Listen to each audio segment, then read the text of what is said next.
So I have to remove my shoes to enter the office, and I'm like, what? God, seriously.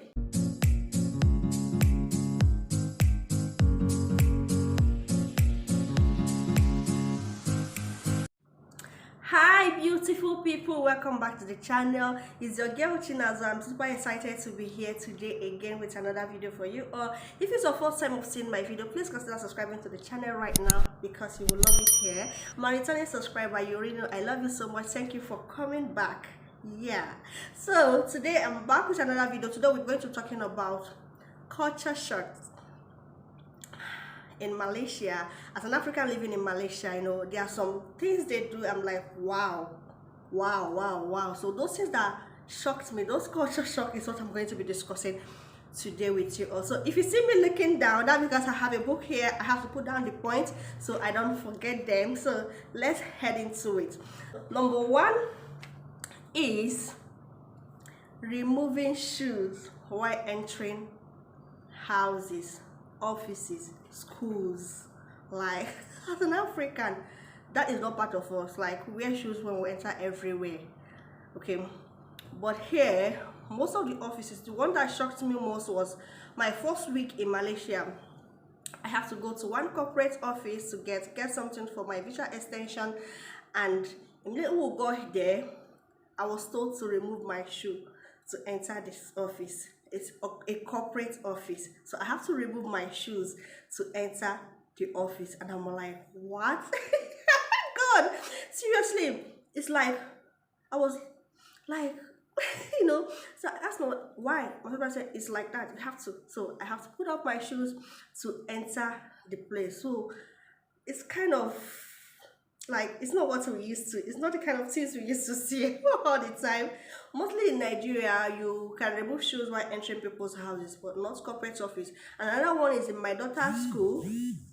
My daughter's school, they don't also wear shoes in the classroom, so they remove their shoes outside before entering the classrooms. So I'm like, yeah. I'm not saying that it's in all the schools or in all the corporate office, but this is few of the places I went and I saw it. Seriously, it's not for all the schools, because I know my friends' children's school, they wear their shoes in the classroom, but my daughter's school, they insist they remove shoes and they don't wear shoes in classrooms. So that kind of like struck me. Why? Another point is the food. Okay, Malaysia have some yummy, affordable, or like put cheap food, yummy cheap food around here, guys. So if you're someone that likes food, like my husband likes food and he eats all the Malaysian food, as long as you call it food, you can bring it and put it inside your mouth. My husband will eat it. So their food is quite affordable here. Like, if I want to eat Malaysian food, like I like nasi goreng, I'll use nasi goreng as an example. Nasi goreng, I'll spend like maybe 10 ringgit. Okay, there's the places you go to, you get it 8 ringgit. There's places you go to, you get it 10 ringgit. There are some places that I won't bought 5 ringgit before, as cheap as 5 ringgit before. But if I want to eat Nigerian fried rice here, I have to spend up to 30 Malaysian ringgit to get a plate of it. But trust me, to eat Malaysian fried rice, 5 ringgit, 10 ringgit, highest I will spend is 10 ringgit. So the food here is quite affordable. They are, of course, they are expensive. There are expensive restaurants around, but there are food courts everywhere that you can go and get quite cheap and affordable, yummy food. Seriously. So if you're thinking of eating Malaysia, guy, come, you will enjoy the food. So another point I'm going to talking about is material is e-commerce. Is wow. Like, you can be in your house, online shopping, you can be in your house and order anything online and it will be delivered to you at your doorstep. Like, unlike in Nigeria, you'll be scared of ordering things online. I'm scared, I don't want to put my card, I'm scared, I don't want to do this. But in Malaysia, you buy everything online. If you don't want to cook, you order your food online to be delivered to you. Like, I do order food online sometimes when I'm not in the mood to cook, and highest it I've taken before is 20 minutes, my food will be here. So is as easy as that. E-commerce, you can order everything, and the way they improve it every day, like every year. I can remember 2018 December, I had my baby in November, so December I ordered my first Christmas clothes for her. I was new in Malaysia. I was a few months in Malaysia, so I was just getting used to buying things online. So I didn't know I had to order early. I ordered that clothes around 10th or 11th of December, and I got it after Christmas. I ended up not using it. My daughter didn't use it again. But do you know, as of today, I can still order something online and get it before Christmas. So they always improve. They are always improving it every year. It's always getting better. It's always getting better. That you order things today, in few days time you have it at your house. You order things today, in 2 days time you are surprised and knocking at your door and they're delivering it. So out for delivery, you're checking your app, you're saying out for delivery. So the way they improve it, and the e-commerce is just, you can decide not to go anywhere, and like you can decide not to go anywhere for 1 month. You can be in your house and order everything from groceries to your toiletries to your clothes, your children wears, everything, your shoes, everything you want to buy is out there for you online. All you have to do is just look at the description very well, check your size very well, and then boom, you get it. And it will be delivered to you at your house. Seriously, I really give them also for that, because it's just amazing and they keep improving. Unlike where we are coming from, it's totally different. You don't know. I'm even scared of buying something in Nigeria from Instagram. Like, you see some things you want to buy sometimes, because you are scared, you don't know who you're going to transfer money to, and the person will block you and all those things. Well, those things doesn't those things doesn't actually happen here. Everything is, just put your card, buy it, and it will bring it here for you. Seriously, guys, I love Malaysia because of that. Throughout the lockdown, like this year, from I think from April to, I didn't go anywhere till November, when I took my full dose of COVID vaccine. So all throughout that time, it was just online buying. I didn't go anywhere, just order things online, and everything will always be delivered. And it's not that what I ordered and what came. Most time the mistake is from you, because you didn't check the description well, or you didn't check the size well. It's always, the mistake is always from the buyer. If you see that kind of situation here, okay, it's not that you order this and they bring this for you. You order and they bring out whatever you order for you, and I love them for that. Another thing that shocked me shocked me so much is in cooking. Like back home, we use salt to cook, but here, sugar, huh?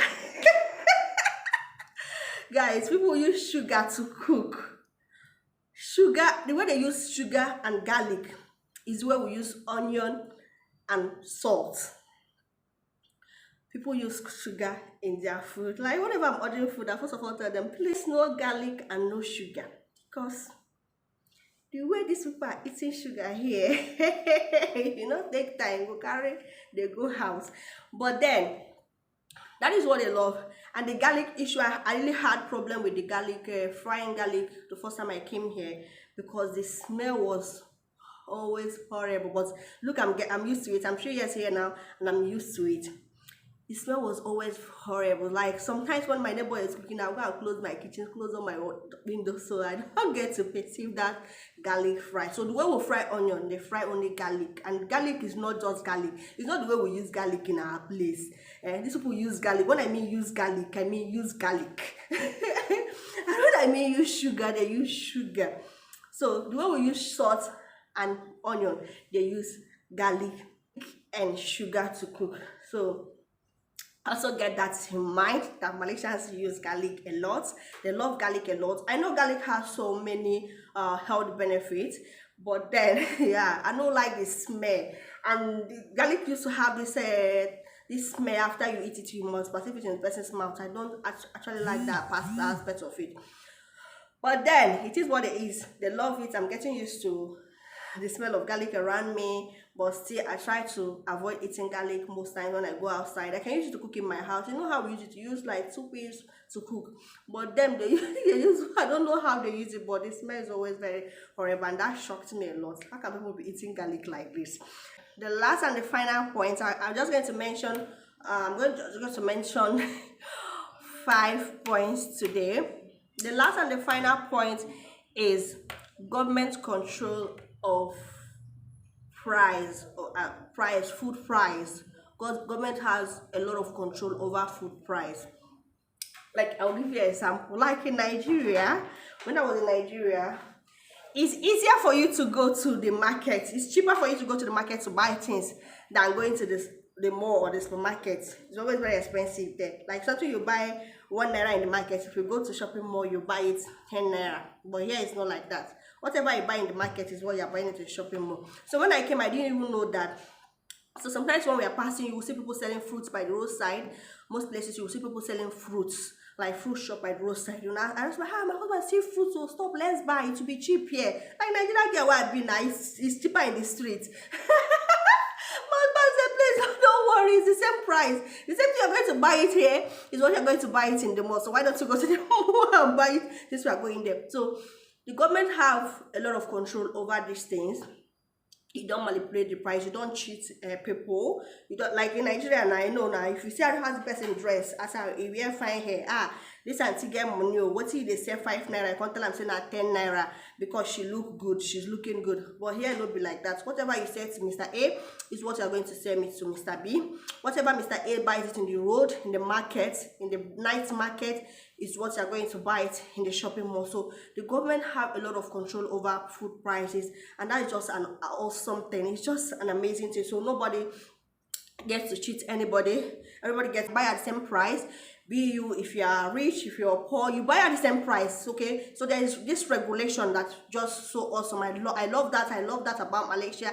I just love that about Malaysia, because not cheating, guys, you're not cheating me for anything. Okay, so if my neighbor that is driving Lexus buy the same price, me that is driving Balasaka, I will buy the same price as that person that is buying it. So you don't have to cheat my neighbor because she's driving Lexus and then pity me because I'm driving Balasaka. So everybody is the same here. We buy the same. No, especially this thing. I think this thing has to do with food items, like things, eatable things.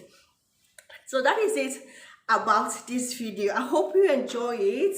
Thank you for watching up to this end. If you enjoy it, please give this video a thumbs up. Drop your comment. If you like this content, drop your comment. Let me know if I should do more of this. And I will see you in my next one. I love you all. Thank you for all your support. I'll see you in my next video. Bye.